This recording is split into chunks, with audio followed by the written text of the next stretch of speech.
Hello my dear student, स्वागत है आपका मेरे इस यूट्यूब चैनल में। मैं सुजीत शाह, कुपोषण में एक प्रमुख ट्यूशन संस्थान का संस्थापक और एजुकेटर आप सभी का स्वागत करता हूँ क्लास 10th की सीरीज में। तो देखिए, हम एनसीईआरटी सॉल्यूशन 8.2 के कुछ क्वेश्चंस हम लोगों ने लिए थे पहली वाली वीडियो में। तो अभी जो ये वाली वीडियो बनाई जा रही है, इसमें एनसीईआरटी जो आपका 8.2 एक्सरसाइज है उसको कम्प्लीटली मैं खत्म कर रहा हूँ। जो भी रिमेनिंग एक दो क्वेश्चन इसमें बच गए हैं इंपॉर्टेंट, वो सारे के सारे क्वेश्चंस मैं यहाँ पर अभी इसको करवा रहा हूँ। ठीक है, तो इस वीडियो में जो है कि ये एक्सरसाइज कंप्लीट ही क्या हो जाएगी, खत्म हो जाएगी। ठीक है, तो आप सभी से एक रिक्वेस्ट है कि आप इन वीडियोस को देखिए और घर में बैठ करके आराम से क्वेश्चंस को सॉल्व कीजिए। ठीक है, तो देखिए अभी हमारे पास जो क्वेश्चन है वो 8.2 एक्सरसाइज के क्वेश्चन नंबर फर्स्ट का पार्ट 4 है। ठीक है, तो एक एग्जाम के लिए ये होता है, अगर कभी टफ पेपर बन जाता है तो उसमें एक क्वेश्चन आ सकता है। देखिए, मेरे टफ कहने का मतलब है कि वो क्वेश्चन जिसके आप प्रैक्टिस करके नहीं जाते, ठीक है, और वो एग्जाम में आ जाए तो आपके लिए क्या हो जाता है, टफ पेपर। तो देखिए, इसको भी आपने प्रैक्टिस पे रखना है, किस तरीके से इसको सॉल्व करेंगे मैं आपको सिखाता हूँ।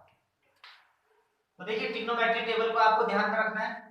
यहाँ पे लिखा है sin 30, तो आपको पता होना चाहिए बच्चों sin 30 का वैल्यू होता है 1/2, tan 45 इसका वैल्यू होता है 1, cosec 60 जो कि sin 60 का अपोजिट होता है, तो sin 60 का वैल्यू √3/2, तो cosec 60 कितना हो जाएगा 2/√3 डिवाइडेड बाय sec 30। आपको पता है sec 30 cos 30 का अपोजिट है, तो cos 30 होता है √3/2, तो sec कितना हो जाएगा 2/√3 प्लस cos 60 का वैल्यू 1/2 प्लस cot 45 1।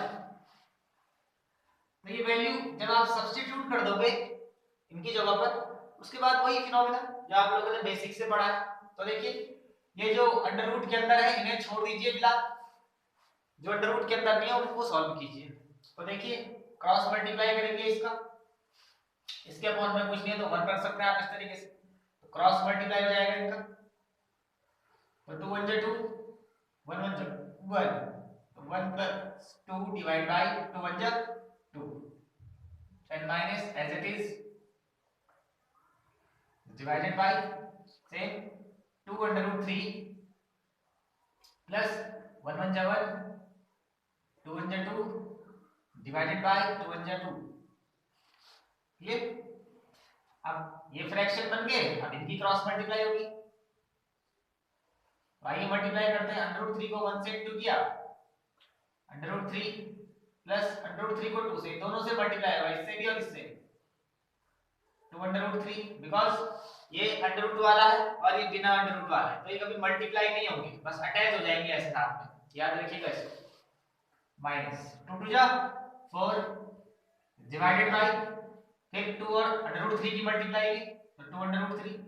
देखो सिंपल सा है, ऊपर वाला जो आपने फ्रैक्शन है वो सॉल्व कर देगी, आंसर आया उसका। एंड होल डिवाइड, नीचे वाले फ्रैक्शन की बात करेंगे, 2 2 जा 4 प्लस √3 को 1 से इंटू करेंगे, √3 प्लस √3 को 2 से इंटू करेंगे 2/3 एंड डिवाइडेड बाय 2 और √3 आपस में अटैच, मल्टीप्लाई हो गए, इट मींस क्लियर, सिंपल सा प्रोसीजर है। अब देखिए यहां से आगे क्या होगा, अब यहां से आगे क्या होगा, देखिए ये है यहां पर 2/3, यानी कि √3 कितनी बार है, 2 बार, और एक ये ऐड करना है, तो 2/3 ये पहले से है, एक और ऐड हो जाएगा तो कितना हो जाएगा 3/3। एकदम बेसिक सा मैथमेटिक्स है बच्चों। -4 डिवाइडेड बाय 2/3। अब देखो इससे ज्यादा मजा कहां है, तो आसान से समझो।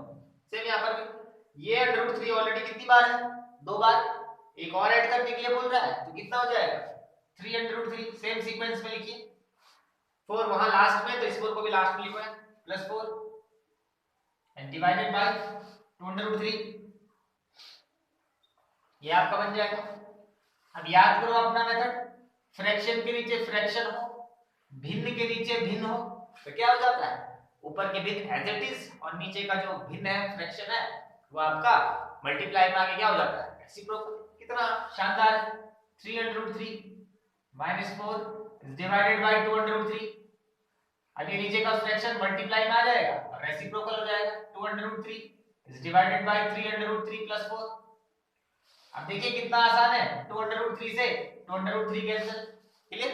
अब देखिए मेरे स्टूडेंट्स, यहाँ पर ये कैंसिल तभी करना है जब इसमें मल्टीप्लाई का साइन होगा। अगर यहाँ पर ऐड और सब्ट्रैक्शन का साइन है तो आप ये साइड के कैंसिल नहीं कर सकते। क्लियर, याद रखिएगा इस चीज को। कई बच्चे गड़बड़ी कर देते हैं एग्जाम में। डिवाइड बाय 3√3 प्लस 4, सिंपल सा है। अब सर यहां से आगे क्या करेंगे? यहां से आगे वही जो आप डेली करते हैं, रिसलाइजेशन, हर का परमेयकरण। ठीक है, तो जो ये अपॉन में इसको ऊपर भी मल्टीप्लाई करेंगे और नीचे भी मल्टीप्लाई करेंगे। 3√3 minus 4 divide by 3√3 plus 4 as it is. बस रिजलाइजेशन करने के लिए क्या करते हैं, इसी का आपने ऊपर भी मल्टीप्लाई नीचे भी मल्टीप्लाई करना है, लेकिन अपोजिट साइन से। यहाँ प्लस है तो आपको माइनस लेना होगा। तो 3√3 minus 4 is divided bye 3√3 minus 4। दोनों साइड आपने उसकी इनटू कर दी, रिजलाइजेशन। अब यहां से आगे क्या करेंगे डियर स्टूडेंट? यहां से आगे क्या करना है, देखिए मल्टीप्लाई करने हैं आपस में। तो आपको दिख रहा होगा यहाँ पर एक ही चीज दो बार लिखी हुई है, 3√3 माइनस 4, 3√3 माइनस 4। एक ही चीज को दो बार लिखा है। इट मींस हम इन दोनों को क्या कर सकते हैं, 3√3 माइनस 4 का होल स्क्वायर कह सकते हैं ये। ठीक है। अब यहाँ पर देखिए a plus B, a minus B, लग रहा है ना, a plus B, a minus B, तो क्या हो जाएगा, a square minus b square. Simple सा फॉर्मूला है। तो a का वैल्यू है 3√3 और b का वैल्यू है 4, तो a स्क्वायर यानी कि 3√3 का square and minus b square यानी कि 4 का स्क्वायर। तो देखिए कितना सिंपल सा है। ठीक है। अब यहां से आगे क्या होगा, तो सिंपल सा देखो, a माइनस b का होल स्क्वायर। तो आपने पढ़ा है a माइनस b का whole square is equal to a square plus b square minus 2ab। Simple सा कांसेप्ट। तो आइए यूज करेंगे यहाँ पर a, तो a का वैल्यू ये है, b का वैल्यू ये है, तो a का स्क्वायर यानी कि 3√3 का स्क्वायर प्लस b स्क्वायर यानी कि जो 4 है उसका स्क्वायर माइनस 2 इंटू a का वैल्यू कौन है 3√3 इंटू b का वैल्यू कौन है 4 is divided bye a square minus b square. Solve करिए, 3 का भी स्क्वायर होता है यहाँ पर और इंटू 3 का भी स्क्वायर, तो 3 का स्क्वायर कितना होता है 9 इंटू √3 का स्क्वायर करेंगे तो स्क्वायर से उसका रूट कैंसिल हो जाएगा, तो क्या बचेगा 3 माइनस 4 का स्क्वायर कितना होता है 16 इज इक्वल टू, अब देखिए यहाँ पर सेम 3 का भी स्क्वायर √3 का भी स्क्वायर, तो 3 का स्क्वायर कितना होता है 9 इंटू √3 का स्क्वायर कितना होता है 3 प्लस 4 का स्क्वायर 16 माइनस, अब जो ये अंडर से बाहर है इनका मल्टीप्लाई हो जाएगा आपस में, तो 3 2 जा 6 और 6 4 जा 24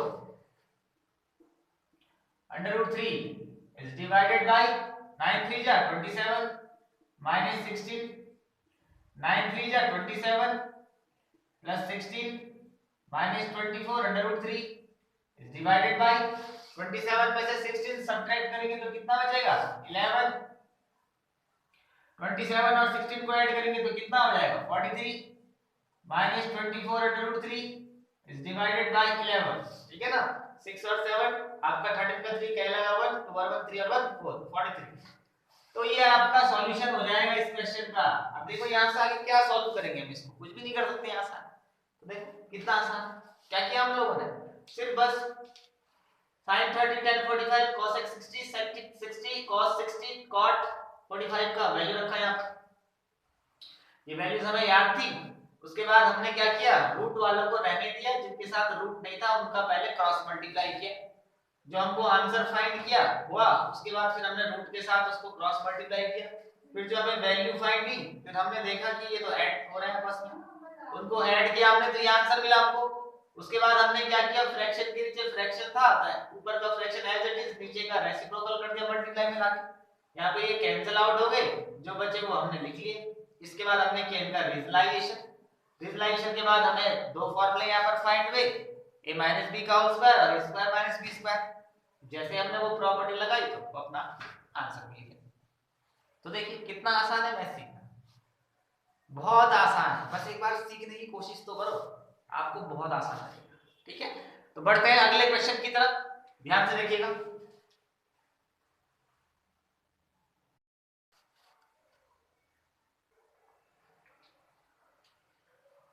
तो देखिए अगला आपके पास क्वेश्चन नंबर सेकंड है इसी एक्सरसाइज का 8.2। क्वेश्चन नंबर सेकंड है, इसमें आपके पास ऑप्शनल आंसर है। आपको पता है कि जो बोर्ड एग्जाम में स्टार्टिंग क्वेश्चन होते हैं वो आपके ऑप्शनल होते हैं, मल्टीपल चॉइस बेस्ड। ठीक है, तो इन जो तीन चार क्वेश्चन है इनमें से एक क्वेश्चन मल्टीपल क्या कहते हैं एमसीक्यू में आपका आ जाता है। ठीक है, तो देखिए बहुत आसान सा है, एक नंबर का क्वेश्चन भले ही हो, लेकिन आपको पता है कि एक नंबर भी आपके लिए बोर्ड में बहुत जरूरी है। ठीक है, तो ध्यान से देखिए कितना सिंपल सा है, बहुत आसान से शब्दों में आसान से मेथड से आपको सिखाया जा रहा है। आपको बस ट्रिग्नोमेट्रिकल टेबल याद रखनी है बस, उसके बाद ऐड सब्ट्रैक्शन ये बचपन से आप सीखते जा रहे हैं। ठीक है, तो ध्यान से देखिए कैसे आप इन क्वेश्चन को एग्जाम में टैकल करोगे। ठीक है, बोलता ना कंसेप्ट के गोते, वही है ये सब, देखिए ध्यान से।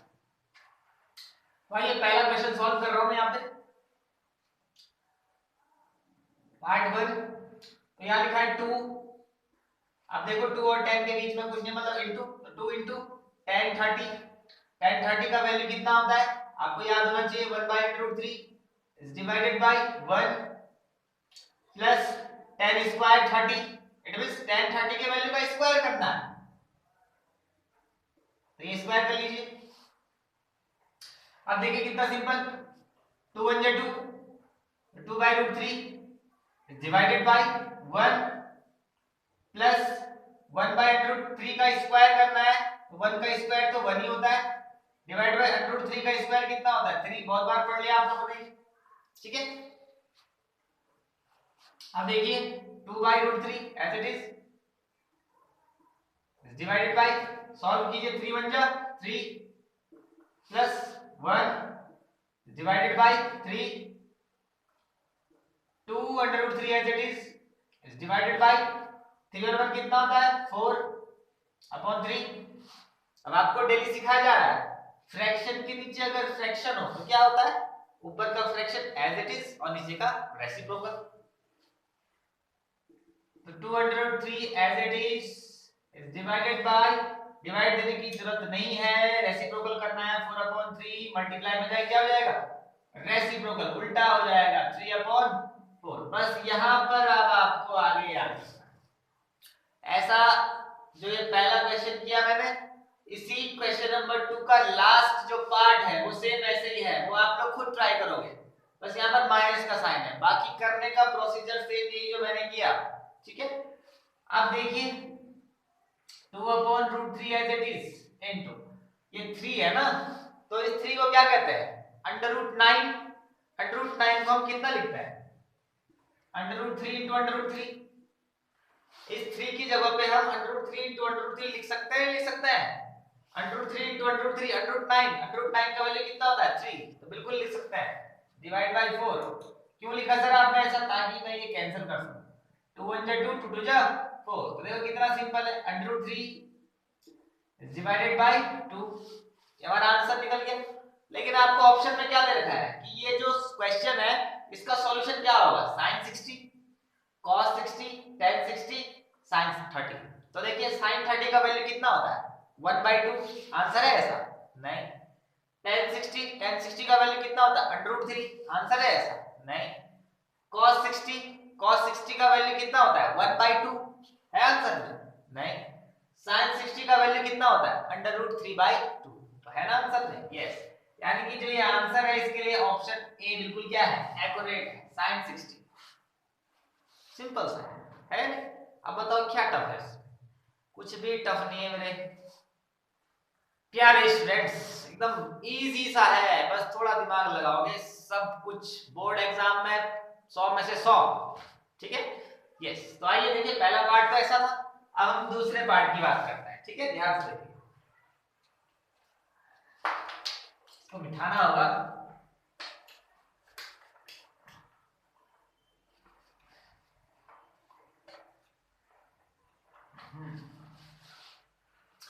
आइए सेकंड पार्ट क्या कहता है। सेकंड पार्ट कह रहा है कि 1 minus ten square 45 degrees divided by 1 plus ten square 45 degree. तो देखिए कितना आसान है। 1 माइनस टेन 45 का वैल्यू कितना होता है 1 का क्या करिए बोल रहा है square is divided bye 1 plus ten 45 का वैल्यू कितना होता है 1 का क्या करिए बोल रहा है स्क्वायर 1 माइनस 1 का स्क्वायर 1 प्लस 1 का स्क्वायर 1। क्या दिक्कत है 1 में से 1 गया 0 1 प्लस 1 2 0 में 2 का डिवाइड देंगे तो कितना आएगा 0। तो आपका आंसर डी ऑप्शन डी एकदम एक्यूरेट हो जाएगा एकदम सही हो जाएगा। ठीक है ना। तो देखिए कितना सिंपल है। बस आपको ट्रिग्नोमेट्रिक टेबल याद होनी चाहिए। ये कैलकुलेशन तो बचपन से करते आ रहे हैं यार। तो आइए अगला पार्ट कह रहा है हाँ कौन सी वैल्यू के लिए sin 2a बराबर 2 sin a होता है। ये भी बोर्ड एग्जाम में आया हुआ क्वेश्चन है। एक नंबर का है लेकिन आया हुआ है। ये चार वैल्यूज लिख रखी है 0 30 45 60। इन चारों में से कौन सी वैल्यू हम इस a की जगह पर माने कि ये sin 2a बराबर 2 sin a हो जाए। ठीक है। तो आपको पता है और अगर नहीं भी पता है आपने कहा लेफ्ट माना a इज इक्वल टू 0। आपने कहा कि सर a की जगह 0 रख लेते हैं। मैंने कहा बिल्कुल बिल्कुल रखो। sin 2 into a की जगह रखा 0 is equal to 2 sin a की जगह रखा 0। तो देखिए sin 2 into 0 कितना होता है 0 2 into sin 0 का वैल्यू कितना होता है 0 sin 0 का वैल्यू 0 2 into 0 कितना होता है 0। तो बिल्कुल सही है ना 0 बराबर 0 ही तो होता है। यानी कि इसमें a की जगह पर अगर आप 0 लेंगे तो ये दोनों क्या हो जाएंगे आपके बराबर हो जाएंगे। अब आप 30 रख सकते हैं 45 रख सकते हैं 60 रख सकते हैं। इन तीनों को रखने पर कभी भी आपका आंसर बराबर नहीं आएगा। अगर आपको प्रूफ करना है तो आइए एक वैल्यू के लिए करवा देता हूं मैं 30 के लिए। Let b is equal to a is equal to 30। तो a की जगह पर 30 रखिए तो sin 2a यानी कि 2 into a का वैल्यू कितना रखा हमने 30 is equal to 2 into sin a की जगह कितना रखा 30। देखो मेरे प्यारे स्टूडेंट्स sin 32 जा 60 is equal to 2 into sin 30 का वैल्यू कितना होता है 1/2। sin 60 का वैल्यू कितना होता है under root 3/2 is equal to 2 1 जा 2 divide by 2 under root 3/2 is equal to 2 का डिवाइड 2 में कितनी आ जाता है 1। तो बताइए बराबर है नहीं ना बराबर है। तो ये क्या हो जाएगा बराबर नहीं है। ठीक है। आपको प्रूफ करना था कि ये इसके बराबर है इनमें से कौन सी वैल्यू के लिए। तो ये है सिर्फ 0 डिग्री के लिए। ठीक है। तो एग्जाम में है क्या दिक्कत है प्रैक्टिस कीजिए। ठीक है ना। यस। तो क्वेश्चन नंबर सेकंड भी आपका सॉल्व हो गया। क्लियर। अब क्वेश्चन नंबर थर्ड की बात करते हैं। क्वेश्चन नंबर थर्ड क्या कहता है आपके पास। आई होप आप ये सारे के सारे क्वेश्चन समझ पाए होंगे। आपका 8.2 एकदम कंप्लीट है दोस्तों। आज 8.2 बिल्कुल कंप्लीट। आज चाहे 2 वीडियो 3 वीडियो एक साथ बनाने पड़े क्लास 10 की 8.2 कंप्लीट होगा। तो क्वेश्चन नंबर 3 कह रहा है आपके पास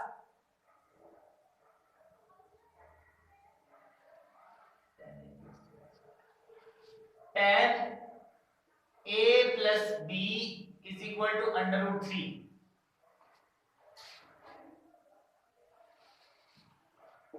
और tan a minus b is equal to 1 upon under root 3। ये तो आपको फाइंड करना है a और b। आपको a और b का वैल्यू फाइंड करना है। a और b ये a और जो ये b है इसका वैल्यू आपको क्या करना है फाइंड करना है। तो कितना आसान है बोर्ड एग्जाम में पूछा क्वेश्चन है तो बहुत ध्यान से देखिए सॉल्व हम इसको करना है। आपको कहा गया है tan a plus b is equal to under root 3। Clear. अब देखो मैं क्या कर रहा हूं देखो यहां पर tan a plus B is equal to, ये क्या लिखा है √3। tan की टेबल में किसी का वैल्यू होता है √3? हाँ होता है सर, किसका होता है tan 60। तो ये √3 जो है वो किसका वैल्यू है tan 60। तो क्या मैं इस √3 की जगह पर tan 60 लिख सकता हूँ? बिल्कुल लिख सकता हूँ, क्योंकि tan 60 का वैल्यू √3 है। √3 किसका वैल्यू है tan 60, दोनों एक ही बात। क्लियर? बस आपका tan से tan कैंसिल, तो यहाँ क्या बचेगा a plus B is equal to 60। It is your equation number first. क्या दिक्कत है बताओ, बन गई इक्वेशन नंबर फर्स्ट। आइए दूसरा पार्ट क्या कह रहा है, दूसरा गिवन है tan a minus b is equal to 1/√3। Same method लगाइए, tan a minus b is equal to 1/√3। तो tan की टेबल में कोई वैल्यू है जिसमें 1/√3 आता हो? सर बिल्कुल है। तो किसका वैल्यू tan 30 का, tan 30 का वैल्यू कितना होता है 30 डिग्री का, tan 30 डिग्री जो है उसका वैल्यू कितना होता है 1/√3। सेम वही tan से tan हट जाएगा, तो क्या बचेगा यहाँ पर a minus b is equal to 30 degree. Equation number second, equation number second बन गई। Chapter third linear equation in two variable, याद रखिए एलिमिनेशन मेथड अप्लाई करो, वैल्यू निकालो a और b। जब भी ऐसी दो इक्वेशन बनती है तो वही तो अप्लाई करता है थर्ड चैप्टर का, चाहे 11th में चाहे 10th में चाहे 12th में, किसी भी क्लास में हो यही मेथड अप्लाई करता है।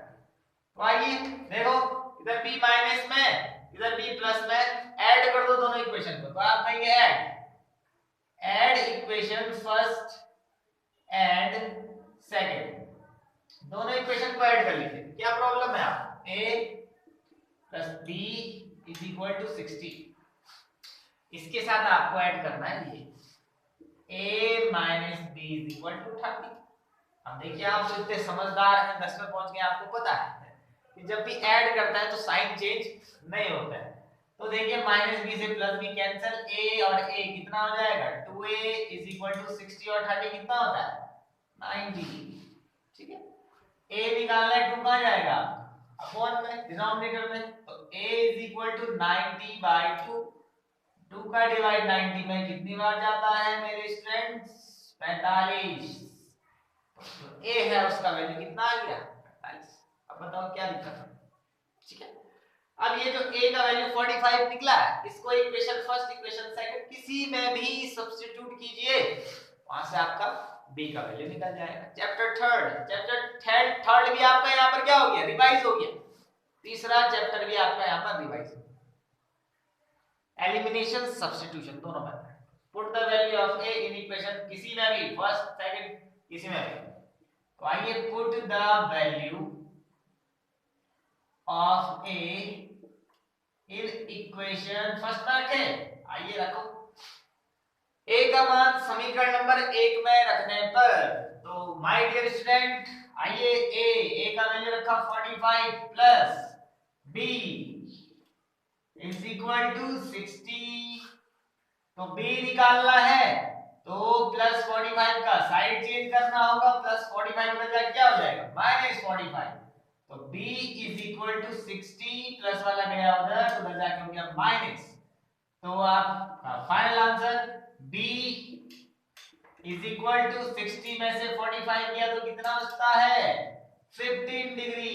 तो ये आपका b का वैल्यू। ठीक है, तो a है आपका 45 और b है आपका 15। सिंपल। ठीक है, तो देखिए अब यहाँ पर जो रिमेनिंग क्वेश्चन बच गए, आप लोग टाइम ही टाइम है, प्रैक्टिस मैंने करवा दी किस तरीके से आपको सॉल्व करना है, तो आराम से बैठ करके क्वेश्चन सॉल्व करना है। ठीक है, सिंपल सा पता, इसमें क्या कठिन है कुछ कठिन, नॉर्मल सा है, बैठ करके आराम से सॉल्व करते रहिए। ठीक है, यस। तो देखिए आपको अगर मेरी वीडियोस पसंद आ रही हो, मेरा मेथड पसंद आ रहा होगा, तो आप इस वीडियो को शेयर कीजिए अपने दोस्तों के साथ, लाइक कीजिए, सब्सक्राइब कीजिए और हाँ बेल आइकन जरूर दबाइए ताकि आपको सबसे पहले नोटिफिकेशन मिले मेरी वीडियोस का, क्योंकि आपको पता है मैं हर दिन आपके लिए वीडियो लेके आता हूँ। ठीक है, हर दिन आपको वीडियोस मिलेंगी बिल्कुल फ्री। ठीक है, तो आपको बिल्कुल सारा नॉलेज यहाँ पर मिलेगा। 10th 11th 12th सारी क्लास की मैं वीडियो डालता हूँ। ठीक है, तो आप मेरे साथ पढ़िए YouTube के प्लेटफॉर्म पे, ठीक है। तो देखिए जो बच्चे ऑफलाइन यहाँ पे पढ़ते हैं वो तो पढ़ते ही हैं, जो बच्चे नहीं पढ़ सकते कोई भी रीजन हो सकता है, ठीक है, तो जिस रीजन से वो नहीं पढ़ पा रहे हैं उनके लिए मैं लेके आया हूँ फिजिक्स बाय सुरजीत। और फिजिक्स ही नहीं, सिर्फ यहाँ पर मैथ्स भी आपको सॉल्व कराई जाती है, ठीक है ना। तो आप इन वीडियोस को पढ़िए, प्रैक्टिस कीजिए, आपके पास टाइम कम है, बोर्ड एग्जाम नजदीक है, ठीक है। तो आपके बोर्ड एग्जाम होने तक मैं लगभग आपके सारे जितने भी बोर्ड एग्जाम से रिलेटेड इंपॉर्टेंट क्वेश्चंस हैं वो आपको सब प्रोवाइड करूंगा, ताकि मेरे एक भी स्टूडेंट जो है वो कम से कम, ठीक है ना, मैथ्स में 80 में से 70 प्लस रहे। और बाकी जो बच्चे शुरू से वीडियोस पढ़ रहे हैं, देख रहे हैं, यहाँ ऑफलाइन पढ़ रहे हैं, वो तो 100/100 के टारगेट में है, ठीक है ना। 80/80 उन्होंने लेके आना है। लेकिन ठीक है, जो बच्चे थोड़ा अभाव में रहे, जिनको अभी वीडियोस मिल रही हैं, जो वीडियोस के माध्यम से पढ़ रहे हैं, उन्हें भी मैं एक टारगेट देता हूँ कि अभी 3 महीना है, इस 3 महीने में भी हम आपको बहुत अच्छे मार्क्स दिला सकते हैं, ठीक है ना। तो आप घर में बैठिए, प्रैक्टिस करिए, जब भी आपको टाइम मिले प्रैक्टिस कीजिए, मनन कीजिए। सबसे मेन चीज होता है दिमाग से सोचना। अगर आप सोच करके हर चीज करेंगे तो आप आगे बढ़ेंगे, ठीक है। तो इस वीडियो में इतना ही। चैनल को लाइक, सब्सक्राइब और शेयर करते रहिए, और दबा के लाइक ठोकिए और बेल आइकन को प्रेस करना मत भूलना, ताकि आपको मेरी वीडियो का नोटिफिकेशन मिले सबसे पहले।